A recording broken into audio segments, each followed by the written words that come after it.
Alright, what's going on, guys? Today I'm going to be doing a storytime video, and I feel like everyone done this at this point. This is a common YouTube comic trope, but I've never done one, so I'm going to do one.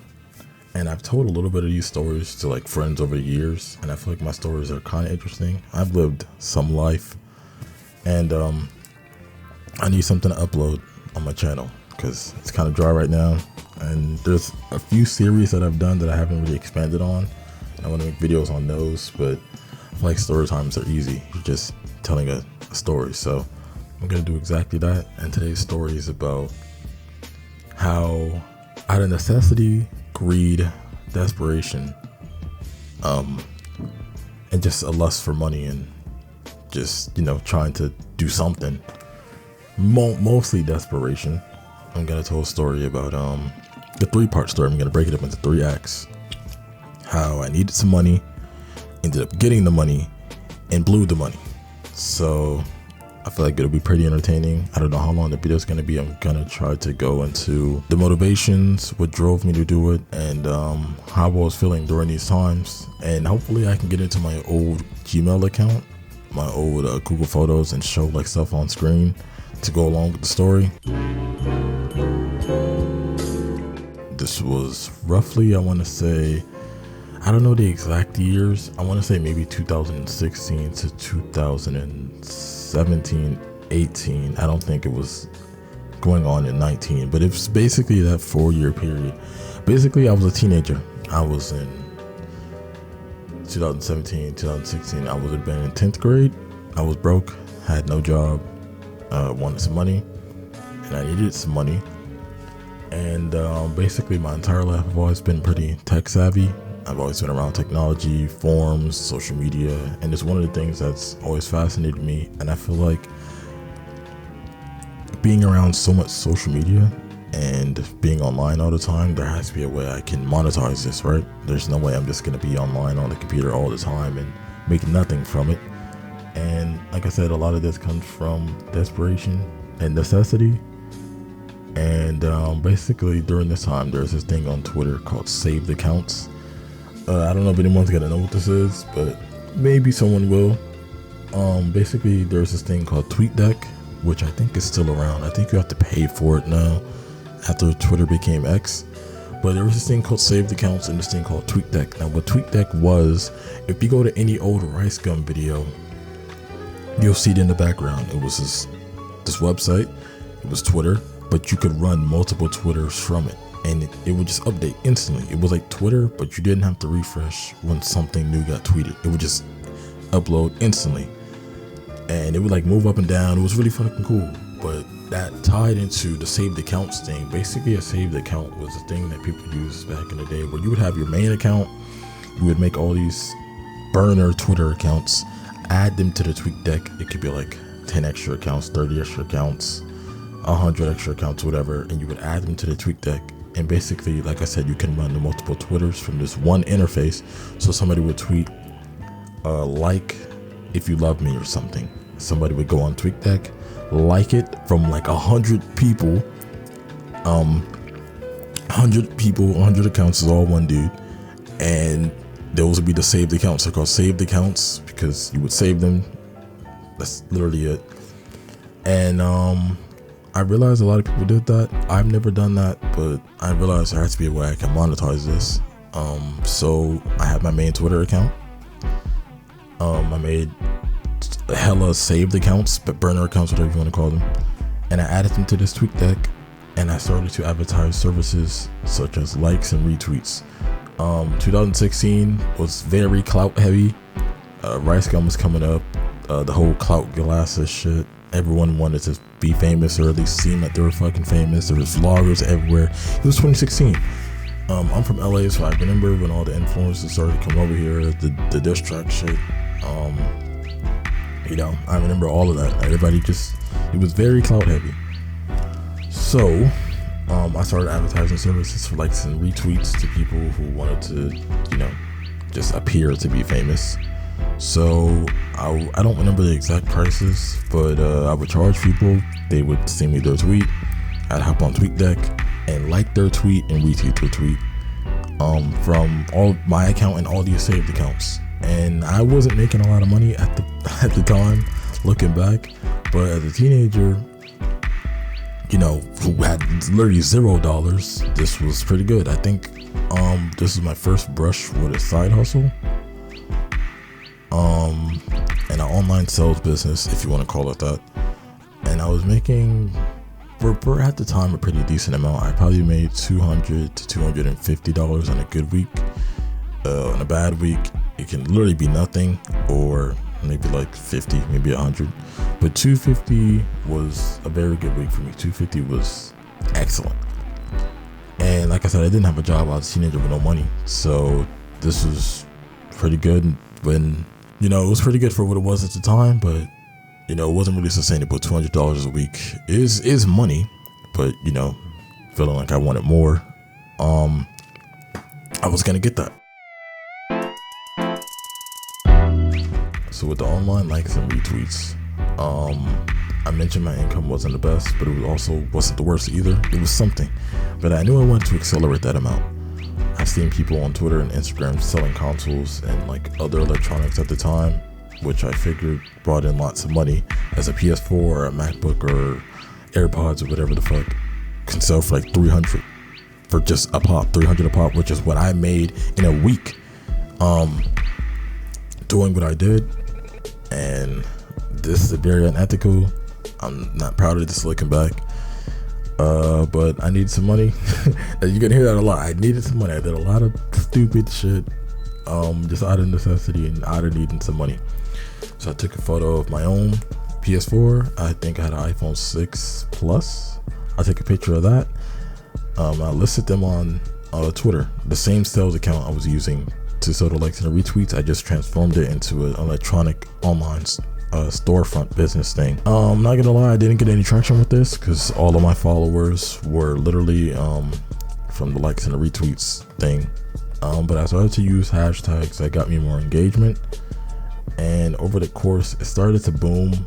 Not so much in followers, but in DMs, which is what I really want. You really want DMs to sell. You need people to sell, quote unquote, to. And the way I did this, like I said, I'm not proud of this at all. I would list it. Somebody would message me. I told them I would ship it to them, but I would tell them to ship it or send the PayPal through friends and family, and not goods and services. I'm gonna say right now, if you're ever doing anything online and someone is telling you, and I can speak from experience, to send something as friends and family, do not send that shit as friends and family unless they are friends and family, because you don't have any protection. They can scam you, which is what I did. People would message me trying to buy the PS4, the iPhone, or the MacBook, whatever the fuck it was, whatever other things I had. And people were smart. People would see right through it and be like, no, I'm not sending this random guy online, friends and family, PayPal, are you crazy? And it just didn't work. But with the sheer amount of DMs that came in, there was bound to be gullible people, and people would send the money and I would block them right after. And the money was a lot more than what I was making from the retweet and likes business. Like I said, I was selling PlayStations. This was around the time the Logic album came out. The what the fuck, Bobby Tarantino 1. This is 2016. The whole Marina Joyce summer thing, that was this time. It was all going around during this. It was all during this time period. I remember it like it was yesterday. And people would send them. I had. This is actually, this is around the time where I had, if people who know me in real life, I had that TK hoodie I bought with this, my Nike Roche ones I bought with this, my Hirachis I bought with this, I had a Hoots Chaos TK hoodie, the ice cream one I got from this. Like anything you see me with in 2016, those shoes, it was all from this. I guess I feel like you knew that already. If I didn't know you in real life, I probably told the story, but for the people who are just know me from YouTube or Discord or whatever, you didn't know that. But yeah, it was all from this. This was a lot more money, like I said, during the week. A good week, I can make anywhere from 1.3K to 1.5K. As a teenager, this was a lot of money to me, and I was thinking it was gonna last forever, which is a common theme that you're gonna see. But 1.5K as a 16-year-old, I think I've turned 17 this year.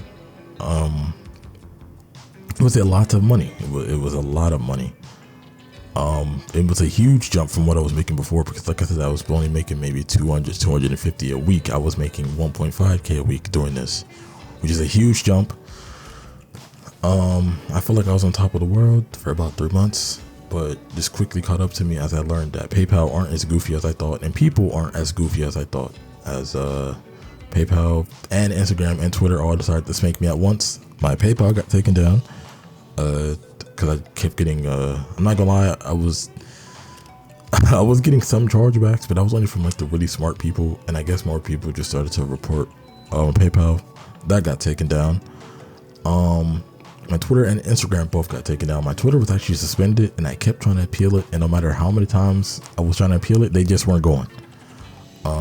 They weren't going, and there's nothing I could do. I was fucked, so I just had to just hold that.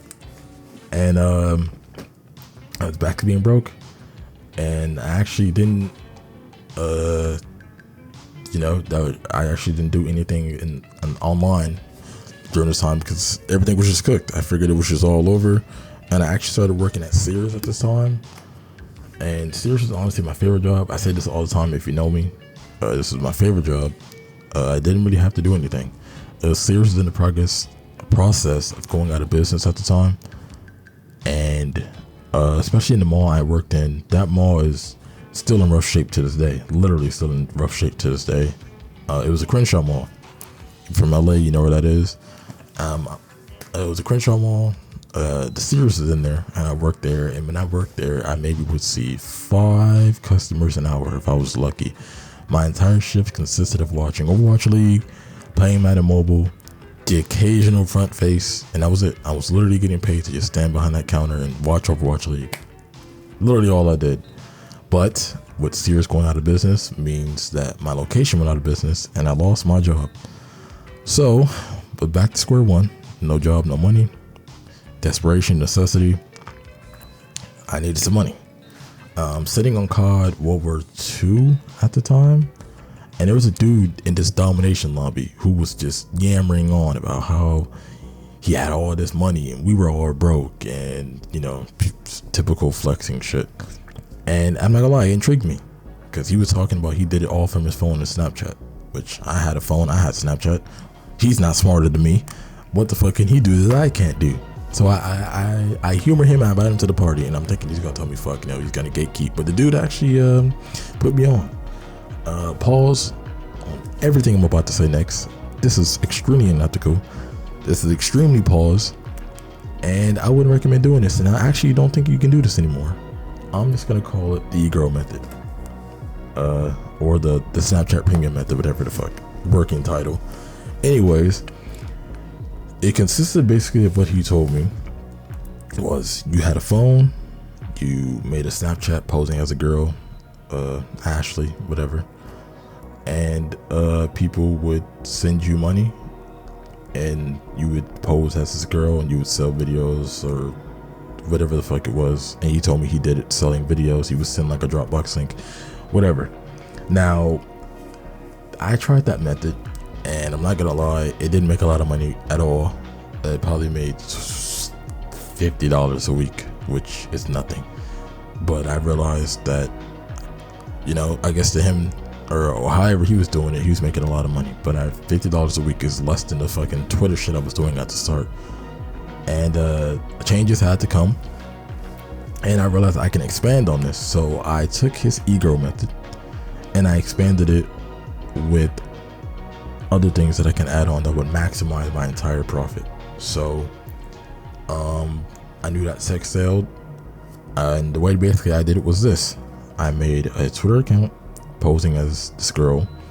I would go to big, huge Twitter accounts at the time, and anybody who liked or retweeted, I would follow them, and it would follow back. And the people who didn't follow back, I would unfollow you. So my ratio looks pretty crazy. It would be like I would be following like 2,000 people, but I have like 5,000 followers. And following 2,000 people, you mass follow people, people would mass follow you back. So I did that, And the way I did it was make a Twitter account, mass follow people would follow me back, and I would put in the bio the fake Snapchat, and then I would post videos, all backshot videos. You didn't want your face to show in these because people can cross-reference, and you also didn't want to use multiple people. Obviously, that's an easy way to get caught. If you're using a girl who has a tattoo in one video, next video no tattoo, you're kind of fucked. So you want to make sure it was all, the same person. So I think I just went on Twitter and just found a girl who didn't have a lot of followers, stole all her videos, I'm not gonna lie, all her pictures, and then posted them on my own on this fake Twitter account. And people would come to the Snapchat, and I would sell like these video packages. It'd be like 100 videos for, I don't know, $25, 200 for 50, blah blah blah. But the thing that made me unique from the dude, and the way that I expanded from the dude in that call lobby in that PlayStation party that day, was I also, like I said, I'm very tech savvy. I knew what spoofers was.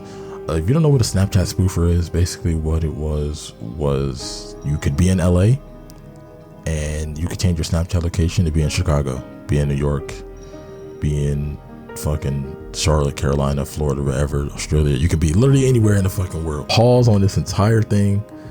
Cause you did, I'm not gonna lie, this whole thing is paused because people would message you, and to get them to buy, you kind of had to flirt with these niggas. I'm not gonna lie, I'm not gonna say I was flirting with niggas, but I knew of people who were flirting with niggas. I want to say doing that and putting the Snapchat and Twitter in the bio of that video probably was bringing me in anywhere from $5,000 to $6,000 a month.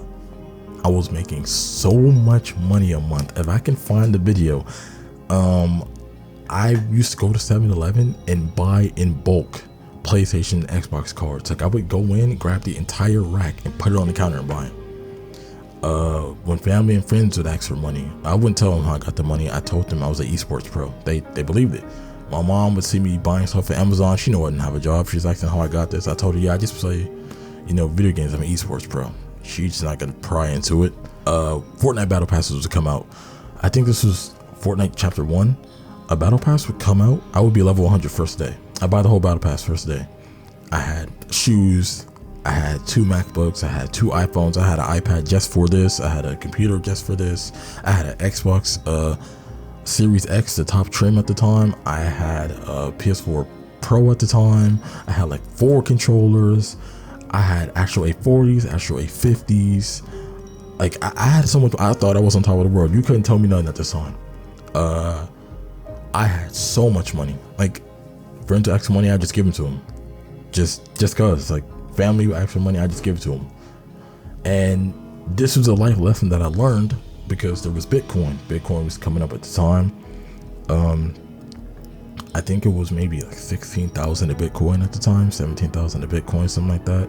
Nvidia was still very much affordable at the time. AMD was still very much affordable.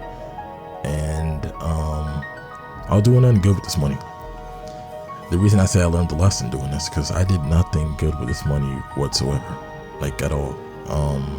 I didn't invest it first off, at all. Didn't have a brokerage account. I was Uber Eats and DoorDash every single night, literally. It's always just ordering food, blew it on headphones, electronics. I didn't buy a car when the car market was amazing at the time. I should have been on Facebook Marketplace. I probably could have had 2 cars, 3 cars doing this. Didn't do it. Blew it all on Fortnite battle passes. I probably had a drawer in my room at the time. My old house, it was just all PlayStation and Xbox cards. And I think if I could find a picture from my old iCloud, people, people do money spreads with money. I had a money spread from my room door to my closet, all gift cards, Xbox cards, PlayStation cards, like cards to like food places.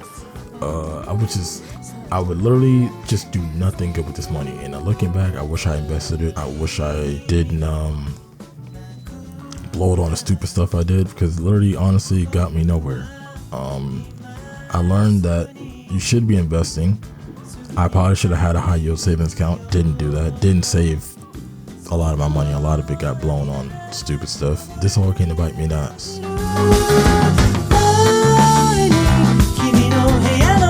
So, as with all of these things I tried to do online, they do not last forever. So, this was maybe the summer of 2019. No, it might have been 2018. I don't remember. It was one of these years. Basically, the way that I would do this was people would send me money, not through PayPal because I was banned on PayPal. People would Cash App me the money. Now, Cash App was very primitive at the time where you couldn't really refund. I think Square was just not on top of it because nobody ever refunded. All the money I got, I kept, and I would just withdraw to my bank account. And people, I just did that. People just had to just hold it. I guess they didn't have protections on Cash App. Cash App was very scammy. If you're still using Cash App to this day, I assume you're a scammer and up to no good. Why you still on Cash App? Zelle exists. Anyways, and Cash App takes fees out. If you withdraw $500, you're only really getting like $4.90. So, you know, you're low-key bleeding money. Square wasn't going for that shit. I guess they locked in because scamming was rampant at this point. You had TJX6. Everyone wanted to be a scammer because of him. More people started to do the whole Snapchat premium scam thing, so it became saturated. The game just started getting fucked up. So many people scamming and doing just bad shit that Cash App, I guess, had no choice but to lock the fuck in. And this is when they did some super duper federal shit to me. But, you know, I guess I get it. So I'm working, if you want to call it that, like I do any other time. And I get an email saying my Snapchat has been permanently banned. I go to my phone, go to the Snapchat, I'm logged out. Okay, whatever. This happened before. I used to get banned a lot, actually, or suspended, whatever. They would close my Snapchats. I just make a new one, you know, on to the next, whatever. Go to edit the bios, whatever. They like did some crazy shit where like they banned my IP or my device or just my fucking geolocation, my coordinates or something, because every time I made a Snapchat, even if I uploaded nothing to it, I would literally make the Snapchat, close the app, no stories were made, nothing was being advertised. I would just make the Snapchat, go back in, permanently suspended. My Cash App, I had about $2,000 sitting in my Cash App. My Cash App got closed, and I made another one, and Cash App like banned something about me specifically to where like, okay, so the way that Cash App works is that you would make the Cash App with a cash tag. It can be whatever the fuck you want, you know, it's like a username. But behind the scenes, you have to upload a picture of your ID and put your social. Every time I put my ID in social and my name, they would instantly close my Cash App. To this day, if I download the Cash App, I will get banned so fast my phone might crash. I'm not even joking. They do not fuck with me on that app. I'm thinking, whatever. I still, you know, I have a lot of money. I'm smart. I know ways around this. So I made a Snapchat with a VPN. It doesn't get banned. So I'm thinking, okay, VPNs, you know, I got a way around it. I'm going back to what I'm doing, but it just isn't the same. I'm not getting the same traction. I literally just start to fall off. I'm not gonna lie. And I was getting money here and there. It was still, I guess, a decent side business, but it was not anywhere near the thousands. I was probably making now like 200 doing this, which is basically back to where I started. And the motivation was gone. Like I said, this whole thing was extremely paused. Doing this every day was taking a toll on me. It was, not gonna lie, it was so paused. I just didn't even want to do it anymore. The money didn't justify doing it anymore. So I didn't, and I stopped. I think this is around 2019. At the time, I had just stopped, started to work regular jobs and never had that level of like replicated success doing this again. But one thing I learned and lessons that you all can take away from this is if you're doing something scummy, it probably won't last forever. Karma will definitely catch up to you like it did to me. Two, if you're gonna do something shady, invest. You know, so that way you're safe proof later down the line. I didn't do that. I blew all money on super stuff, eating out, consoles, battle passes, and didn't invest a single bit and didn't save any. I think at the end of that, I probably had maybe $2,000 in my savings account, which isn't nothing, but knowing that I was making $6K a month and only saved $2,000 of that, you're stupid. And three, work a fulfilling job, do something you love. It'll probably be slow motion better than no motion. And you'll feel like when that direct deposit hits from your legitimate job, you worked hard for it, and you can be proud of your hard work. And yeah, this video is super fucking long. I've been recording 28 minutes. Gotta edit this up and do all that. But yeah, that's one thing I learned, and see you all later.